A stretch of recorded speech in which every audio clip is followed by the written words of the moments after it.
who is the vice chair of the Wakulla Springs Alliance and who I personally think of as the Springs guru.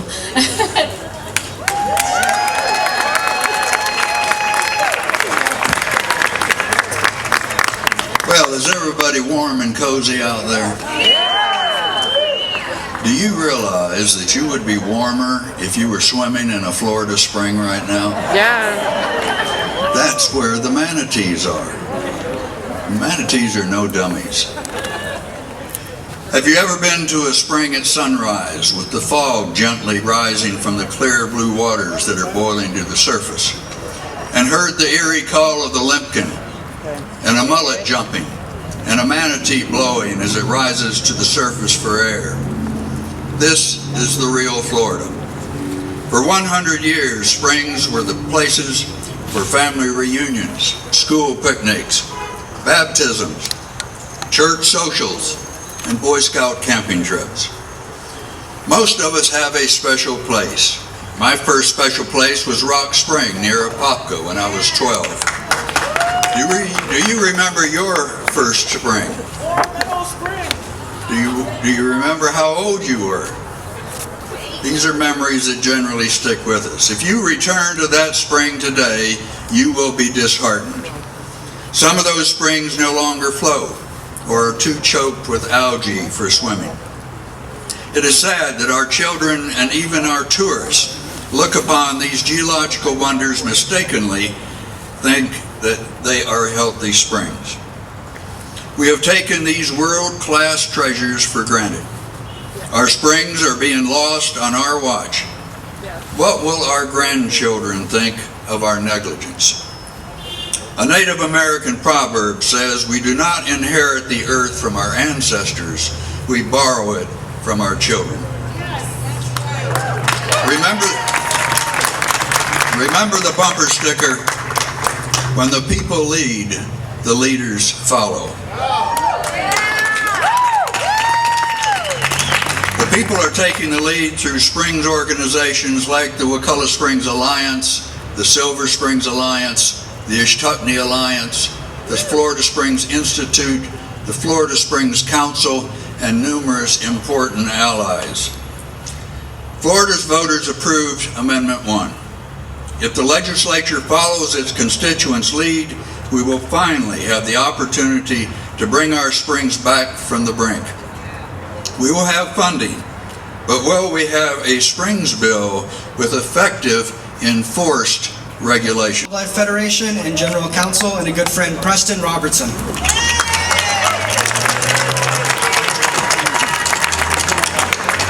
Good afternoon. Boy, isn't this wonderful? Give yourselves a round of applause. As somebody that has to come up to the legislature every year, oh, and it's so lovely. Okay, my camera. It's delightful to see real people up here taking part in their own democracy. I just want to give you a very brief, we got a lot of speakers, so I'm going to try to be somewhat short. And just to remind you that there is no other state like Florida. Absolutely no other state. We are blessed to call this our home. In 1900, just 115 years ago, there was only 1 million residents of this state. In the 1950s, with interstate highways, our population started to explode. We now have 19 million people.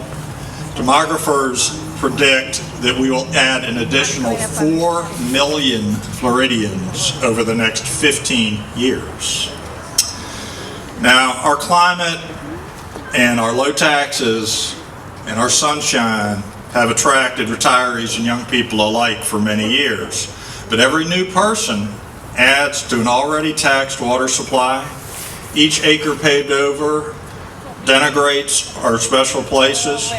Polluted beaches, fouled lakes and rivers denigrate the beauty and serenity of our home.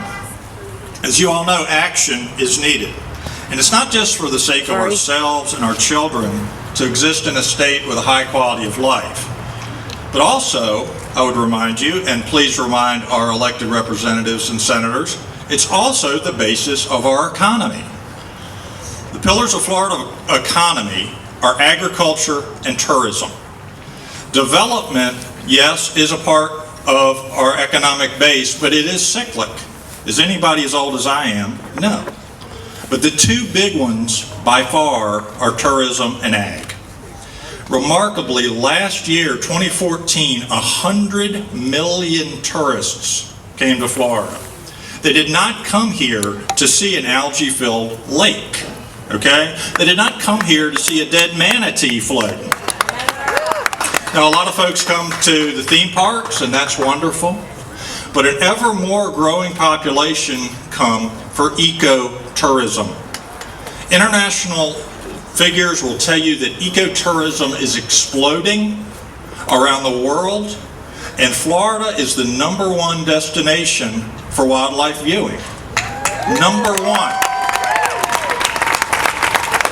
In 2011, $5 billion were pumped into our state's economy by people coming from outside of Florida to see our natural wonders. These are not small figures.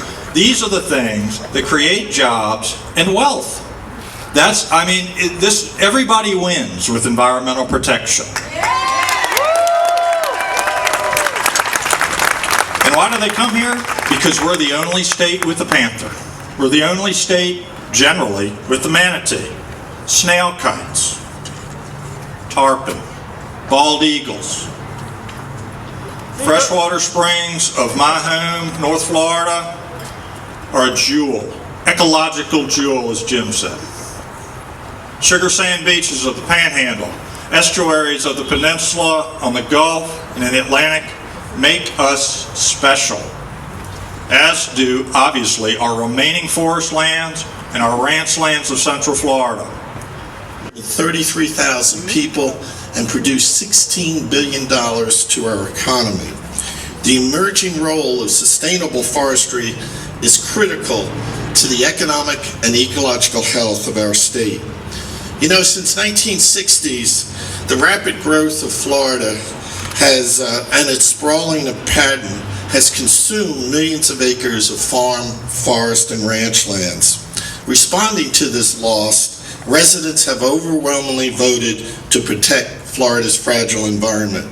Yes, Amendment 1 pulled 75%, some 4 million voters, but the previous amendment pulled 72%. You don't get much of that kind of consensus in any state in the nation. Natural forest lands, from the tropical hardwood hammocks in the south to the ancient scrub habitat of Lake Wales to our beautiful longleaf pine forest in North Florida, have been conserved as lasting legacies under Preservation 2000 and Florida Forever. To a lesser extent, and this is where we advocated, the use of conservation easements can stretch those dollars. Yes, there are important public lands that need to be acquired for public recreation and public use. But if we're really concerned about protecting our watersheds, conservation easements should be used more in our state. Tall Timbers knows that firsthand. We have over 130,000 acres of land under donated conservation easements on 100 family lands. This is especially important in the Florida Panhandle, as we have the largest swath of undeveloped forest lands remaining for our stewardship.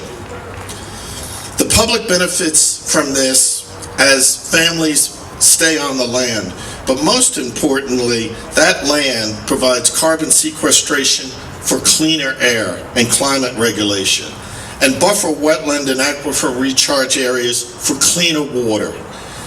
A recent economic study done just here in the Red Hills revealed $1.1 billion annually produced and saved because of these environmental services that these forests are providing. Protecting land and water is a wise public investment. As demonstrated by the organizations that are reflected here, there are multiple conservation values that Amendment 1 can provide.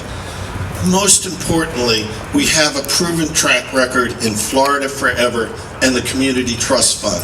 Accountable, responsible use of taxpayers' dollars and a legacy of achievement. Let's not abandon those programs.